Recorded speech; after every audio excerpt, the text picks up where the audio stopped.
RYLA stands for Rotary Youth Leadership Academy. RYLA began in 1959 in Queensland, Australia, where someone had the idea of inviting accomplished youth leaders from all parts of the country to meet with Princess Alexandria, the young cousin of Queen Elizabeth II. So impressed were the Rotarians by the quality of the youth leaders that they decided to make it an annual event, with each club in the district nominating youth leaders to participate in a week-long social, cultural, and educational program.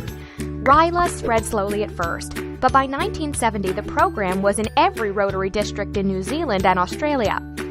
In 1971, RYLA became recognized and accepted by Rotary International, and it now exists worldwide.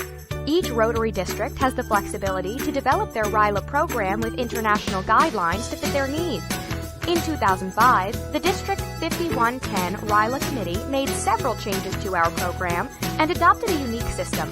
We only take high school sophomores that not only have shown leadership capabilities, but also those who demonstrate leadership potential. The reasoning behind this was so that these young people would return to their schools and have 2 added years to use what they learned at camp. All throughout the camp, we emphasize the 4-way test and service above self, which are the guiding principles of Rotary. Our program teaches stages of group development, communication and conflict resolution, respect and trust, goal setting and decision-making, and finally, making a difference. The program is strictly non-religious and non-political. One of the side benefits has been in our Rotary-sponsored Interact clubs in the schools. Our district's Interact clubs have grown exponentially as a result. In fact, District 5110 is a leader in our nation in Interact participation. As an example, one of our Interact clubs had over 80 active members. How do we put the camp together? We have a maximum camper number of 144. They're divided into 12-person groups that are led by an experienced counselor. We call them species groups, and each designates some type of animal for their mascot. This adds to the fun and spirit of the camp.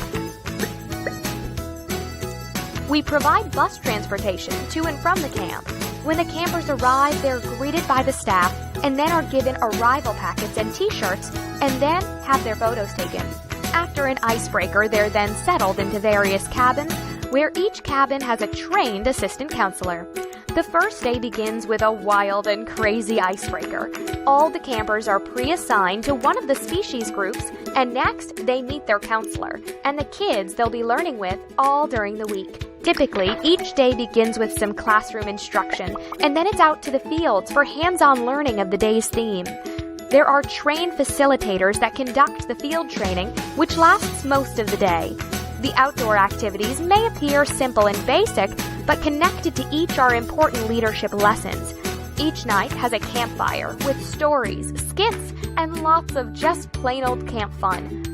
Every day has built into it recreation and free time that includes ball playing, swimming, bicycling, arts, and other activities.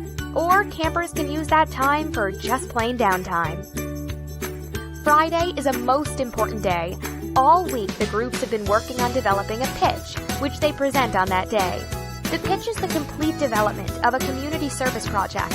All the campers participate, and all are dressed for their presentation, which is critiqued by a panel of Rotarians, a facilitator, and one camper. It's here that they put together what they've learned during the week. The day is capped with a talent show, a slideshow with campers in action, and a celebration.